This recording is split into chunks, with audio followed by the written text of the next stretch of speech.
Hello everybody, thank you so much for watching the replay of this Facebook Live on my channel on Facebook.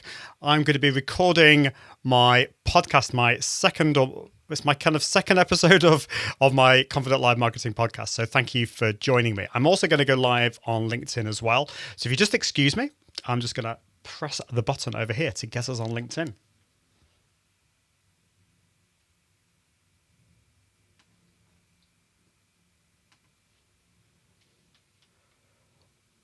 Hello everybody. So I'm now live on Facebook and LinkedIn. Thank you so much for watching the replay. If you're watching that, if you're watching the replay, and if you are watching the replay, just let me know by typing in replay below. I'd love to know.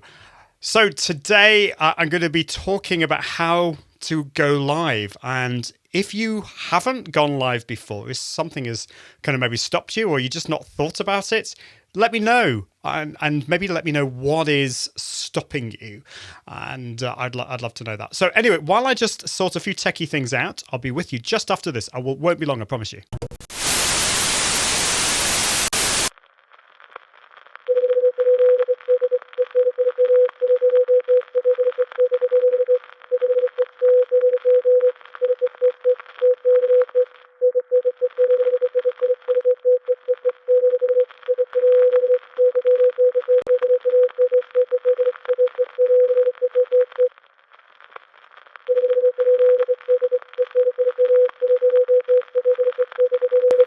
So I'm back.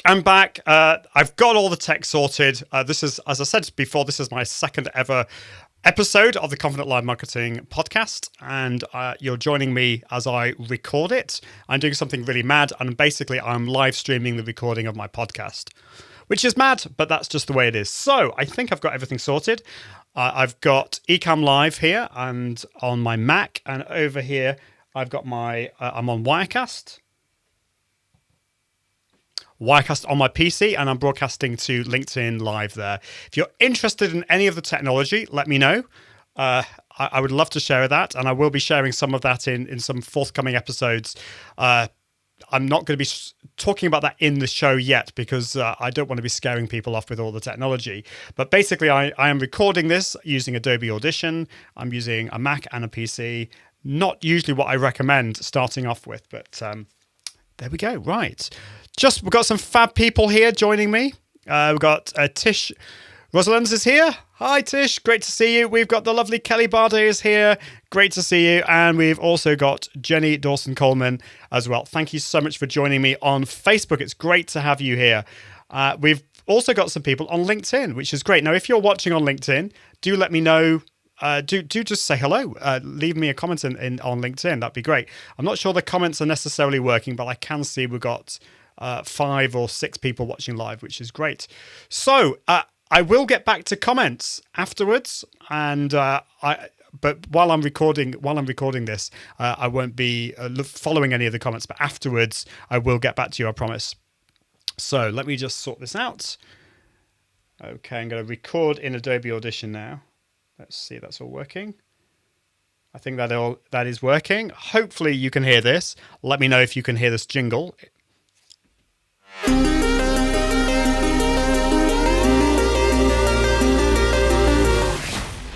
Yeah, that seems to be working. Fab. Excellent. Right, well, let's do this. Let's do this. Okay, are you ready? Here we go.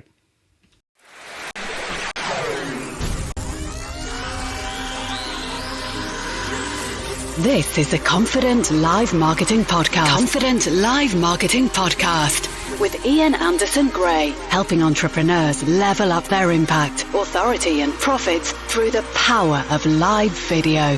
Gain confidence in front of the camera, confidence with technology, and confidence with the content and marketing. Together, we can go live! Hello, everybody. Thank you so much for listening to the the official first episode of the Confident Live Marketing Podcast. I'm really excited here. I'm Ian Anderson Gray, and I'm going to be sharing with you today how you can go live, how you can get started going live. So this is Maybe you haven't gone live before. Maybe this is the first time. Maybe something has held you back and it's now time to press that go live button. But maybe you've been going live in the past and you've just got out of the habit. And so we're going to talk about just a refresher really on how you go live. And so I'm really excited to share that with you. So the last episode was the pilot episode of the Confident Live Marketing podcast. And it was so much fun. It was so fun to get my wife Helen involved and also my friends Mike and Isabella. And that won't be the last time you'll be hearing from them.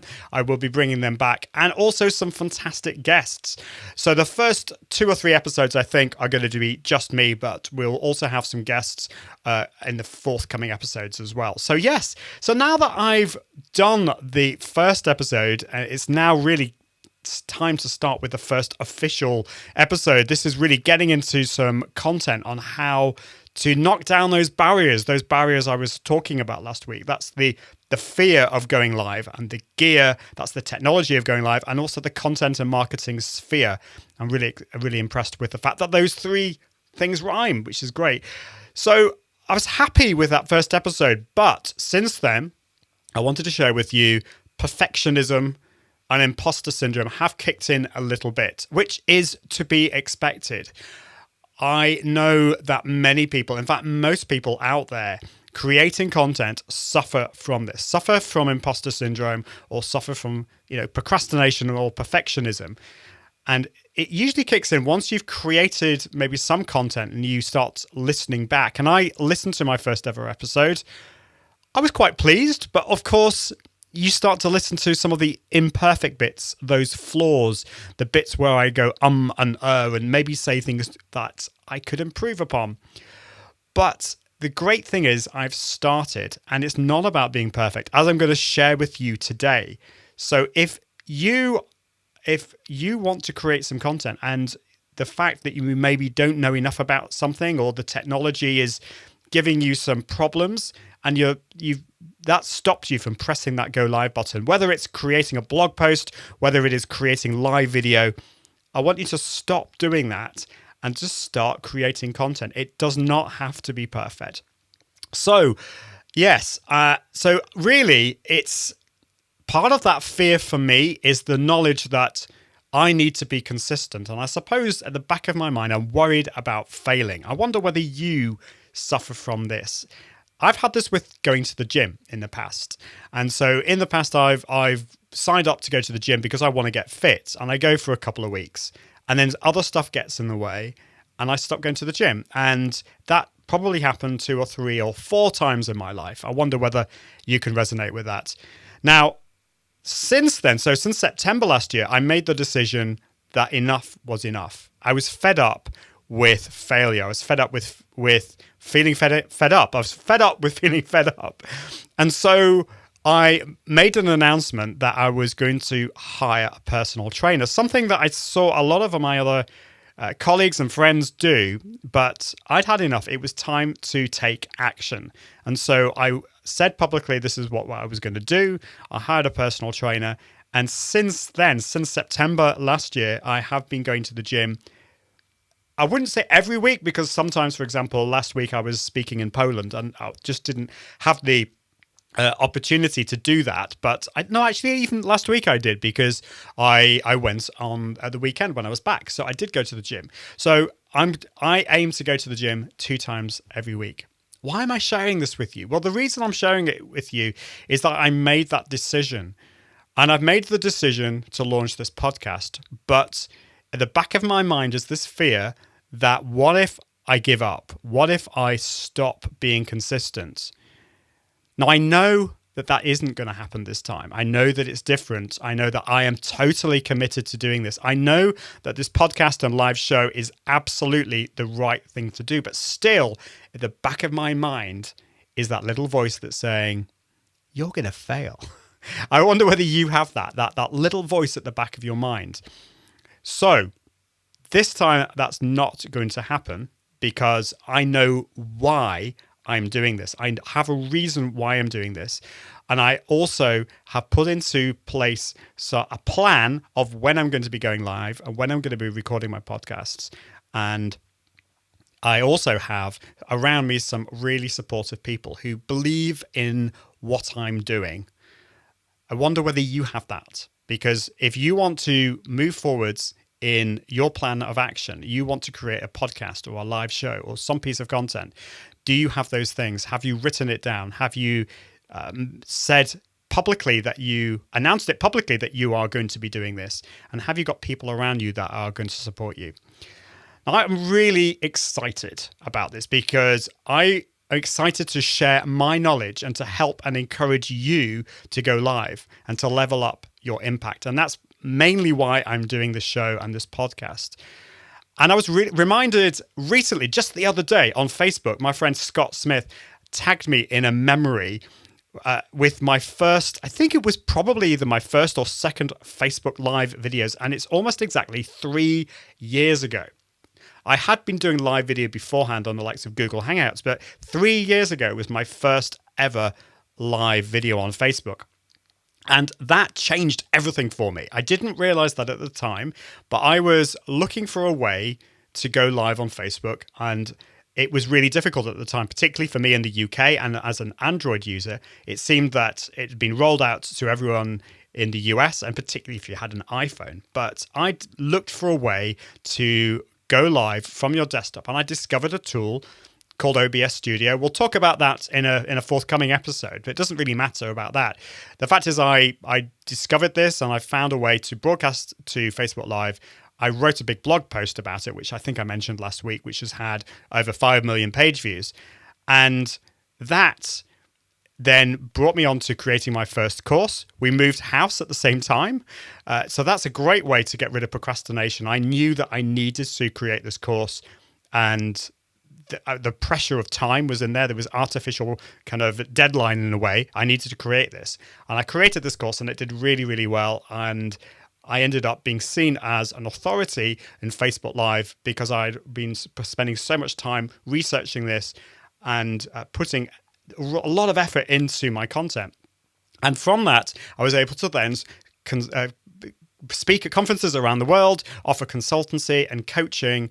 And here I am today, that amalgamation of my background in teaching, performance, and technology all merging into one. And that's why I'm so excited to be here finally after the 3 years of procrastination. Because after I created that course, how much did I do? Not as much as I should have done. So thank you, Scott, for tagging me in that memory. That was really cool. So today we're going to be focusing on how to get started going live. And I wonder where you're wanting to go live. Have you thought about that? Where is your audience? So you need to think about that first of all. You need to have a plan of action. Where are you going to go live? Is it on Facebook? Is it on LinkedIn? Is it going to be on some of the other platforms like YouTube or Twitter? Depending on when you're listening to this, things may have changed. There may be other platforms out there. So once you've thought about that, you also need to think about other things that may be standing in the way of you doing this. I wonder whether you think you need like a $10 zillion live video studio. Do you need all the latest gear? So in this episode, I'm going to be talking about what gear you actually need to get started. Do you need to have a really expensive live video studio, or can you just go live from your phone? And I'm also going to cover what you actually need to get started in terms of the tools and in terms of what you need to say and the format, that kind of thing.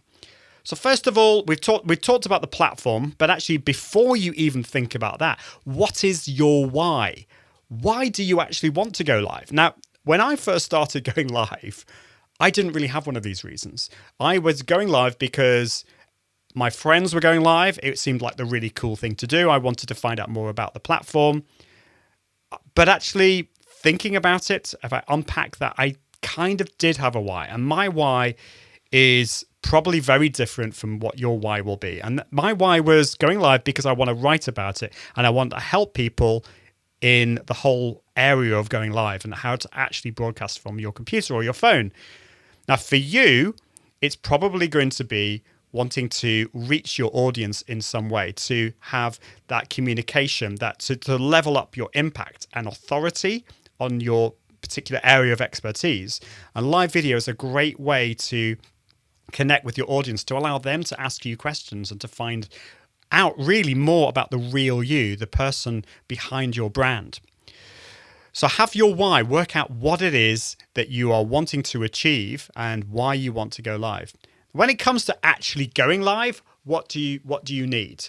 It's very, very easy to overcomplicate this. And I can't overstate that because this has been a big problem for me. I've always overcomplicated things, and I certainly would not recommend using the setup that I've got here. This is certainly not the most complicated setup I've seen, but I'm going live to multiple platforms. I'm recording and I'm doing lots of different things. That's not a good place to start, because if you're starting complicated, more things are likely to go wrong. You're going to lose all your confidence. You're going to give up and stop. And then your audience really miss out because they're not able to hear from you on live video. So the good news is you only need 2 things to go live. 2 things. And all of you have these 2 things. So the first thing that you need is a device. This is really basic stuff, but I think it's important to state. So the first thing that you need is you've got a choice here, either your smartphone, and I would always recommend starting on your smartphone. I'll talk about the pros and cons, or the differences between going live on your smartphone. And of course, the second thing is your computer. You can either go live on your phone or your computer. So the smartphone is always easier because most of us will have a reasonably decent iPhone or Android phone. They have the capacity to go live. They have all the processing power in there. They have a decent camera. It's a really quick and easy way to go live. Or if you want to get fancy and you have got a little bit more confidence with the technology, then you could use your computer. The key here, though, is that bizarrely, you do need to have a bit more of a powerful computer. Most phones cope on their own, but if you want to go live from your computer, you do need to have a bit more of a kind of more up-to-date system. So if you've got an old PC laptop or if you've got a MacBook Air, you may struggle here in going live. So some specifications for you to think about, minimum specs, ideally 16 gigabytes of memory, but if you've got 8, you should be okay. The processor needs to be ideally a quad-core i7. So sorry if I'm giving you loads of tech here, but you can find this out hopefully from your computer. And ideally a dedicated graphics card. If you have all those things, you're less likely to have problems, and it means when you go live, you're not going to be pulling your hair out because the technology is not working. So that's the first thing you need, either a smartphone or a computer. The second thing that you need, and again, this sounds really obvious, is fast internet. This is really, really important. Now, if you're going live from your phone, you're likely to, if you're in your office or home, you might be able to make do with Wi-Fi, but you might have to rely on 4G or 3G. So in that case, you need to make sure that you are in an area where there is fast internet. The important thing here is, though, that you're looking at your upload speed. It's not your download speed. And a lot of these ISPs out there, whether it's your mobile carrier or whether it's your home or business ISP, they will make a big deal about your download speed. They may say things like 200 megabits per second or something like that. I mean, our internet here is 300 megabits per second, but that's the download speed. I mean, that's all great, but remember, you are broadcasting, you are uploading video in effect. And so what you need is a really good upload speed.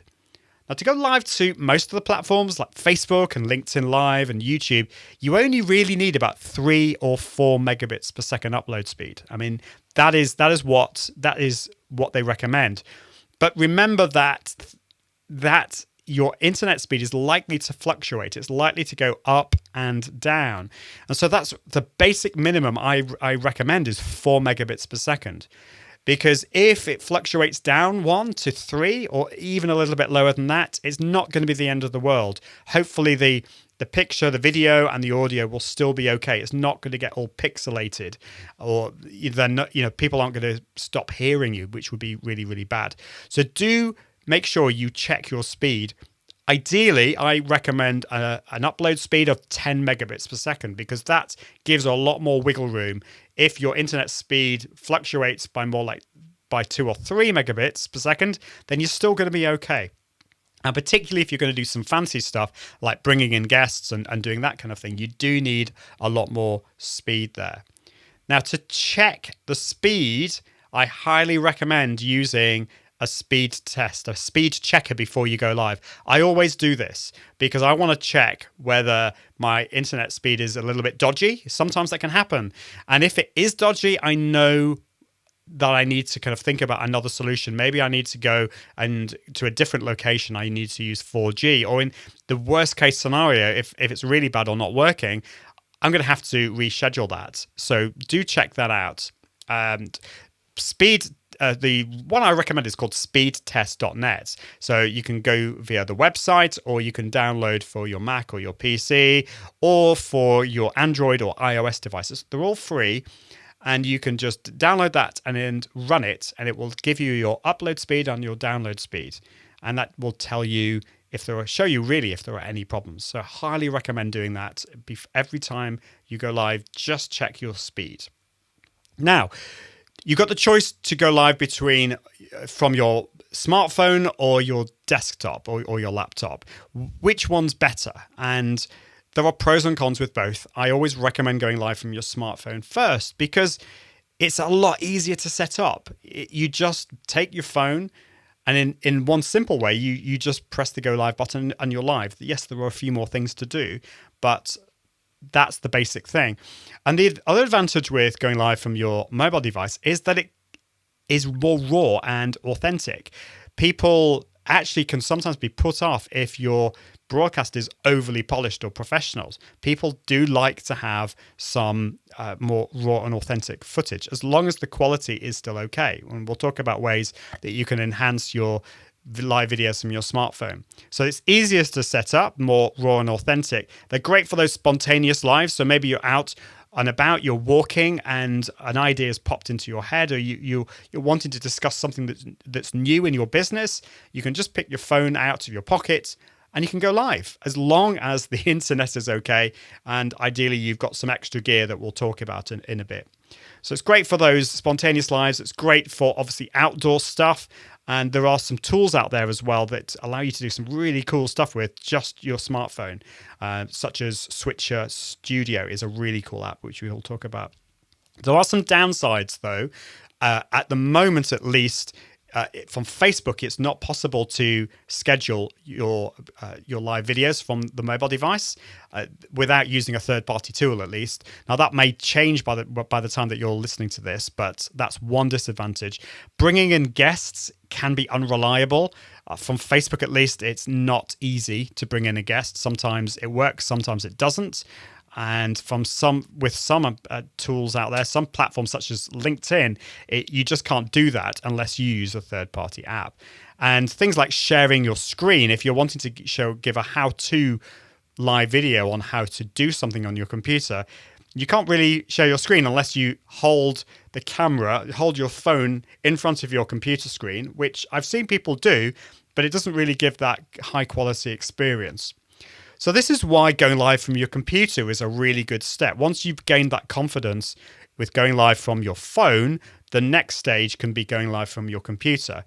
Now, the advantage with this is you can have a more professional setup. If you've got a nice camera and a nice microphone, some things that are really important to think about, then you can use those, whereas you can't really use them on your phone. You can use a nice camera and a nice microphone, I should say, from your computer. So more professional setup. You can do different camera angles. You can use multiple webcams. You can also save and repurpose your live video. So that's one big advantage. You can actually use software that will download the video in HD, in high definition. So that means you can then upload to YouTube, you can repurpose, you can get a much better quality than if you just go live from your mobile device. You can share your screen and you can bring in guests far easier, and the quality is a lot better. So for interview shows, I highly recommend going live from your desktop. And you can add graphics and videos and do all that kind of stuff, such as I do in my live videos. I just bring in, just put a video on or bring in some audio and make it a little bit more fun. But to begin with, don't worry about going all fancy. Actually, what the most important thing is that you bring the real you and you bring your content to your audience. That's the important thing. That's what people watch live videos for. They want to see you. They want to hear your message. And so you don't have to go all fancy to begin with. If you are using the technology as an excuse not to go live, you need to stop doing that. And I've been there. I have, as I shared last week, stopped going live for a whole month because I was concerned about my camera and my background. In my mind, they weren't good enough, so I stopped. And there was my audience waiting for me to create my live videos, and I was worried about my background, which was really silly. So I always recommend bootstrapping your live video studio. You can always add the icing on the cake later on. Start with the basics, start with your smartphone, work at your camera confidence, things that we're going to be talking about in the podcast in forthcoming weeks. I'm going to be bringing in some guests to talk about all these things that maybe that will help you produce really great content and work on your confidence in front of the camera with your vocal projection. All these things are so important to sort out first before you start thinking about lighting or fancy cameras and that kind of thing. So bootstrap your live video studio, start small, and over time you can invest in those extra things, those bits that are the icing on the cake.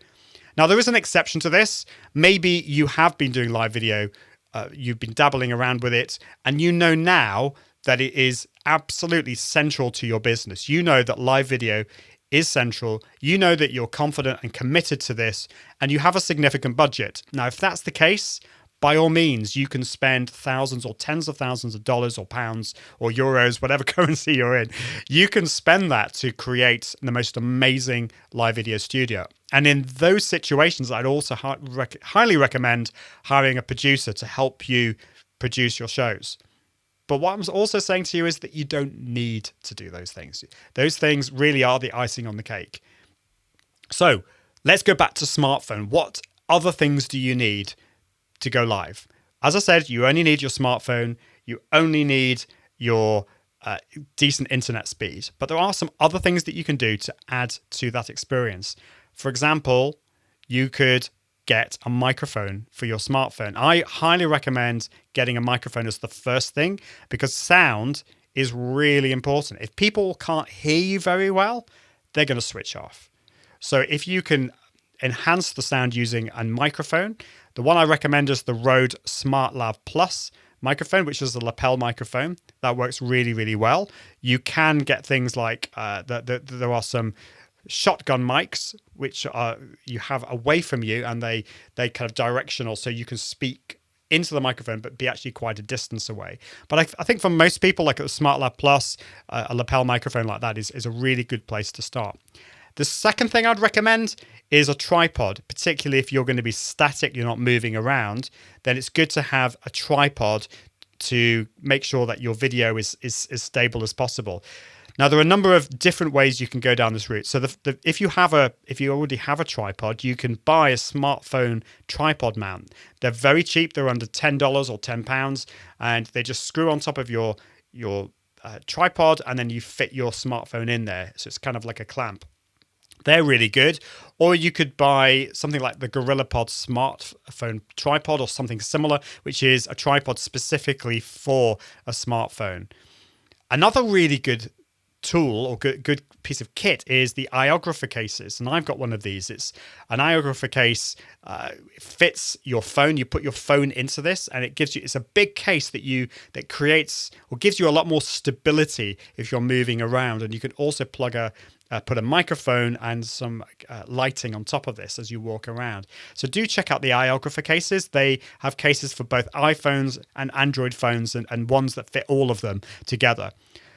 Another thing you could think about, this is taking things a little bit higher in level because these tend to be a lot more expensive, but you could look for a gimbal such as the DJI mobile gimbal. And you may have seen these are these handheld, very difficult to describe, but they're these handheld stabilizers. You put your smartphone into them and you can walk around and it creates that real cinematic, stable feel. So you can run across the landscape with your smartphone and make it look really, really cool and stable. You don't need that, but that's something to think about. In terms of lighting, you can get these, what they're called Diva rings, Diva light rings that you can put on top of your phone. And particularly at nighttime, they will give you much better light. If you are wearing glasses, I wouldn't recommend putting them directly on your phone because you'll get this big reflection in your glasses. So just put them angled away from your face if you wear glasses. But there are bigger rings that you can buy, or you could just go, if you're broadcasting during the day, then just go to an open window. Pull the curtains is what I mean, and make sure that the camera is facing away from the window and you're facing to the window.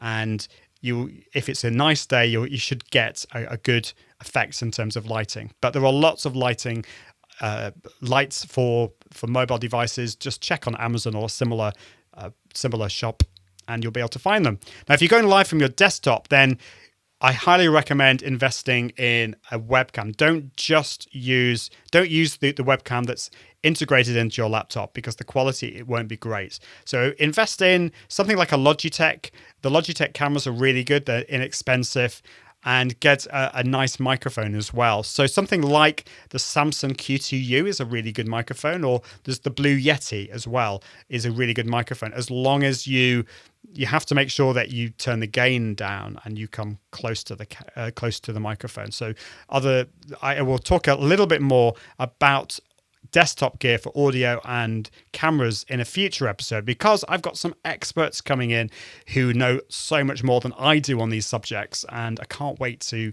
share those with you.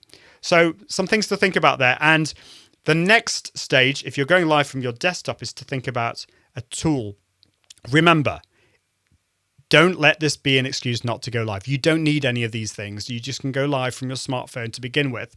But if you want to take things to the next level, using a live video tool from your desktop will give a really professional experience. And there are loads of these out there. Probably the ones I'd recommend first are ones that work through your browser. They're called web apps.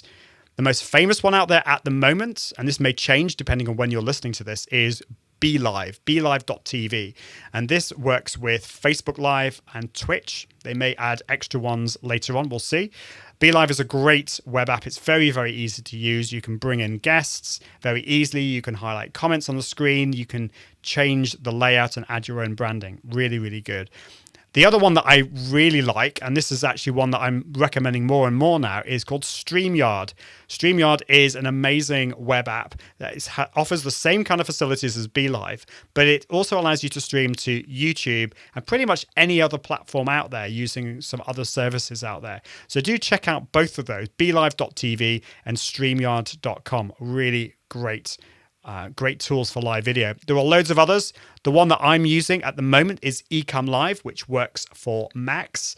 And if you're on a PC, either use one of those web apps, or there's OBS Studio, there's Wirecast, there's loads of other tools out there that I will be talking about in forthcoming weeks. But tech is usually not the issue. When I talk to my clients, to my audience around the world, it's not usually the tech that's the problem. It's often the excuse. So yeah, I would go live, but my camera's not that great, or I don't know, my microphone isn't great, or my background, I need to sort that out. I don't really know how to go live. The problem usually is that they don't want to go live because it's down to their fear of getting in front of the camera. And I want to be honest with you, because I've struggled with this over the years. I'm an introvert. And so to me, getting on camera and sharing my knowledge, getting on stage hasn't always been a comfortable thing for me. I've become much more comfortable over the years. It's something that I'm actually feel that I'm quite good at now. Getting on stage, I really enjoy speaking to my audience about live video and how to break down those barriers, but it wasn't always that way. So maybe you are an introvert and you feel somehow that is stopping you from going live. It's a struggle for you. Or maybe it's the technology, that the technology is you're overwhelmed by that, and that's stopping you from going live. That's kind of almost like an excuse. Or maybe you don't like the way you look. You look at yourself afterwards and you think, oh no, I don't look like that, do I? I look awful. My hair's all over the place, or I look really fat, or there's something like that that's stopping you. You just don't like the way you look. Or it could be imposter syndrome. I've talked about that already many times in last week and also this week's episode, imposter syndrome. And we're going to be talking about that in depth in a forthcoming episode. Or comparison syndrome. How many of us compare ourselves to other people out there who we feel are doing a much better job at live video or whatever it is? I can look out there and see other people who are doing amazing work with live video. And I find it very easy to compare myself with those people. Sometimes I've let that stop me from creating content. That's really bad. So I wonder whether you're doing that. You're comparing yourself with other people and you're saying to yourself, no, I can't do it. I'm not as good as them. I'm going to look like an idiot. And of course, that's the other syndrome that I talk about a lot, is feeling like an idiot syndrome. You just think you look like an idiot. You're worried about saying something wrong or falling off your chair or something like that. I wonder whether you suffer from that. And if you're watching this live, let me know if you're suffering from any of those syndromes, and I'll get back to you in a bit. What I want you to do is embrace the wrong. Don't be afraid of making mistakes. I'm making lots of mistakes in this podcast. As I learn, this is a learning journey. And one of my aims in this podcast and live video experience really is to share the disasters as well as the times when things go well. I want to share that. I want to share the things that I learn along the way as I improve my production. But if I thought, well, I need to get things perfect to begin with, I'd never start. And that's been part of the problem. That's been part of the reason why it's taken at least a year for me to get to this point. So I don't want that to happen to you. Embrace the wrong. These are some examples that have happened to either myself or to for some clients of mine. So forgetting to switch off the broadcast at the end. This sounds horrendous, but basically you go live, everything's gone really well. You think you've pressed the end broadcast button, but you haven't. And so you end up talking with your guest afterwards, or you end up, I don't know, doing something else. Now, this has happened to Janet Murray, a good friend of mine and a client, and she forgot to switch off a broadcast once, and she ended up eating her lunch, which happened to be a crisp sandwich or a chip sandwich, depending on where you are in the world. And people found it hilarious. It was really, really funny. She realized what she'd done and pressed the off button. This has happened to me in the Free Range Social Show I was on with my partner in crime, Julia Bramble, and I thought I'd switched the end broadcast button. I'd forgotten, and we ended up just carrying on talking, forgetting that we were still live, or not realizing that we were still live. So, but those things, although they can be a bit embarrassing, you could be falling over, show a bit more of your true humanity, that you actually do make mistakes, and that evokes a really powerful human emotion. And that is, what's the word? It's completely gone from my head. It is, what is it? It's the emotion that we have when we,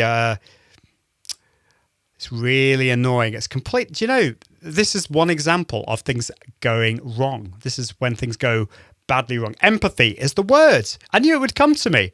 Does that ever happen to you when you forget a word? It's on the tip of your tongue. Empathy.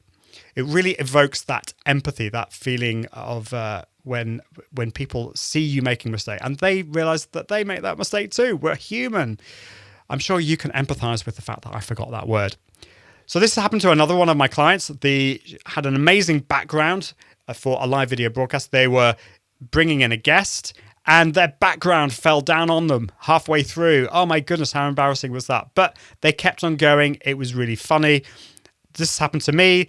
My guests had the cat, and the cat jumped on the table and knocked off over their webcam. That was hilarious too. Or maybe the cleaner comes in and starts emptying the trash halfway through your live broadcast.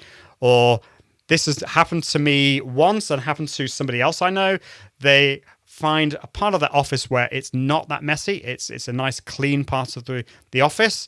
They go live, and when it comes to the end, they're wanting to end the broadcast, and they not quite sure which button to press to end the broadcast, and they end up pressing the flip camera button, only to reveal their messy office. But do you know what? How many of us have messy offices, I wonder? Let me know if you have a messy office. Yes, my office has some clean bits, I'll tell you that. This quote from Philip Kotler, I mentioned this quite a few times in my talks because it really resonates with me. And I think it shows the power of being real when it comes to live video. And also just as marketers, I think if we're marketing our business, if we're communicating a message, then this is going to really be a helpful quote for you. So he says marketers need to adapt to this new reality and create brands that behave like humans, approachable and likable, but also vulnerable. Brands should become less intimidating. They should become authentic and honest, admit their flaws, and stop trying to seem perfect. What do you think about that? Do you think that's true? What kind of content resonates with you? Is it the content that is perfect when the person speaking is so eloquent, they never stumble across their words, everything's perfect? Or is it when they are being more real and they're still sharing amazing content, but they're being more real? I'd love to know from you whether you think which one you resonate with more. Something that I also say to people is going live is not about being perfect. Your audience wants to see the real you. So embrace what makes you you. That includes your flaws. So confidently displaying your flaws and your imperfections will allow you to really connect with your audience. I'm going to be honest with you. That is a big thing of why I didn't do live video. I was so aware of my flaws, the things that I don't always do so well. The fact that sometimes I forget words or I stutter. I sometimes the words don't come out well, or maybe sometimes I've not liked the way I've looked, or I don't like my voice. There's always something that has stopped me from going live. So I wonder whether that has been a big problem for you. So there we go. That's just a few things for you to think about. That some things that you need to maybe sort out before you go live, before you press that button. There are loads of things that you can do to get onto that stage of pressing that go live button, such as try Instagram stories. Instagram stories is a great way to get comfortable in front of the camera. Maybe comfortable is not the right word, but at least consistent and a bit more confident, because the great thing about live videos, Instagram stories, I should say, is that they only last for 24 hours. So what's the worst that's going to happen? And they're only 15 seconds long. You could do this on Facebook or any other platform that has stories. And also go live in a private group with other people in a safe place, because that will allow you to just get a little bit more confident and get more consistent. And then another way is to go live on Facebook, go to your profile, and then just change the privacy settings to only me. So you're doing a test live. What I would like you to try and do for next time is do that. Go live to your profile, change the privacy settings to only me, and then, and this is the scary bit, I want you to watch it back. Watch it back.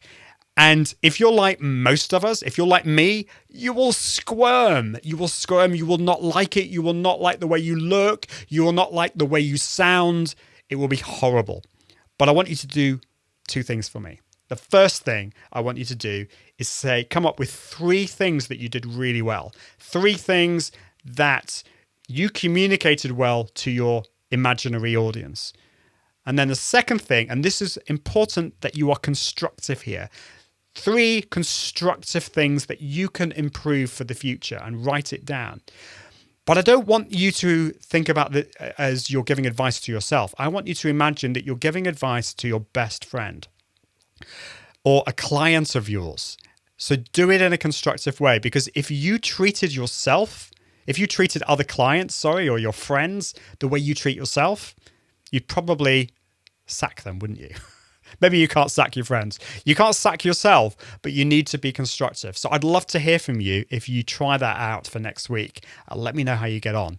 You may squirm, but it's a really, really good practice, a really good thing to practice. So that is it for this week. I will be back with another Confident Live Marketing podcast I'm really excited about bringing in some guests. We'll be bringing in some guests really, really soon. But that's it for this week. And I look forward to seeing you next time. Bye. Thanks for listening to the Confident Live Marketing Podcast with Ian Anderson Gray. Be sure to join the community at iag.me, where you can continue to level up your impact, authority, and profits through the power of live video. And until next time, toodaloo.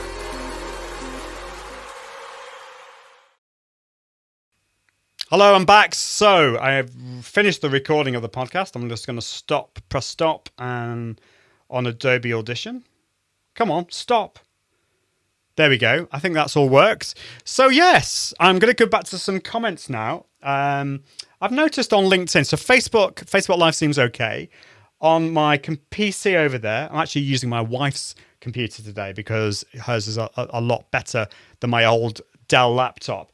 But I'm noticing there are a few, I'm getting a kind of slight, not a connection error, but maybe showing a little bit of a dodgy connection. Just 1 second.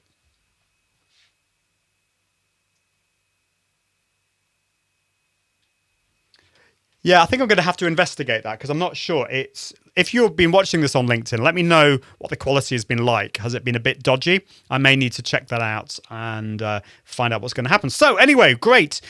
Some comments on Facebook. I've not been announcing these I've not been promoting these very, very readily at the moment. When I actually launch the podcast properly, which will be a week today, in fact, it's a week today is when the official launch is, and I hope to have 2 or 3 episodes when I go live with that. It's not live, but anyway, you know what I mean. So so I need to have 3 or 4 by that. But when I do get into a rhythm, I will be promoting these more. I hope to be going live with these recordings on a consistent time every week, but at the moment it's just very much me trying to get as many episodes as I can, maybe 2 or 3 more next week before that. So I don't know whether you were all here, but yes, Kelly Barder was here. Yes, Tish was here. Tish says was a lot of fun. I'm not quite sure what you're referring to there. That might have been last week's or the other day. The other day when I did the podcast a few days ago. So thank you, Tish. Got Amy is here. Is Amy, what's Marazas? Is that right? Sorry if I mispronounced your surname. Great to see you here. I'm not sure whether you're still here, but thank you for dropping in. Lots of other people are here. So Jess Illman saying so true. I'm not sure what you're referring to, but yeah, hopefully there was some truth in what I was talking about. Tish says consistency is key. Totally agree. It's to be very disciplined in what you say you're going to do. That's been a big thing for me, actually. I've said I'm going to do something, so I'm going to write a blog post, but I've not really been that committed. I think I have. I think I've been committed in my head, but actually what I need to do is get a plan together. And I need to be really committed and disciplined. I love that word. Well, I kind of don't, but I kind of do. Do you know what I mean? So, yeah. And Tish also says, yep, just do you. That's what I plan on doing. So, yes, we've got lots of agreements here. Amy's agreeing and Tish is saying very awesome. Thank you so much. I need that encouragement. So you did a great job. Thanks, Amy. I plan on doing more of these, definitely. I plan on going into the hundreds of episodes with this. So let's have a look on LinkedIn. I don't know whether it's been working really well on here, but in fact, I can't see any comments. So, maybe there was a problem. Let's have a says I was live. Aha. Let's have a look again. Was live. That's not good. So it looks like I've stopped going live on LinkedIn, which is really annoying. Never mind. At least this is being broadcast to Facebook, and I've also got it's also recorded the full version onto my computer using Ecamm. So I wonder whether I can work out what the problem was on Wirecast. But that's a real shame. So some kind of glitch there. But, this is one of the things about live video with the technology. There will be glitches. Things won't always go according to plan. You need to test those out. And part of my first few episodes of this is me testing out this setup and seeing whether this is going to work. I was hoping that this was going to work. I'm using my wife's Dell laptop, but her laptop doesn't have an Ethernet port. And I always recommend that we don't rely on Wi-Fi. The Wi-Fi in this office isn't that great. So I ordered a techie alert here, but it's a USB-C to Ethernet dongle thing. And I was hoping that was going to work, but maybe we've got some problems there, stability problems. So I will check that. I'll do a speed test. Anyway, that's enough from me. I'm going to go now, and I will see you very shortly. There'll be 2 or 3 episodes next week. I really appreciate you who are watching either the replay or the live. I really appreciate you, and thank you for all your encouragement. But I'll see you very soon. Bye, everyone.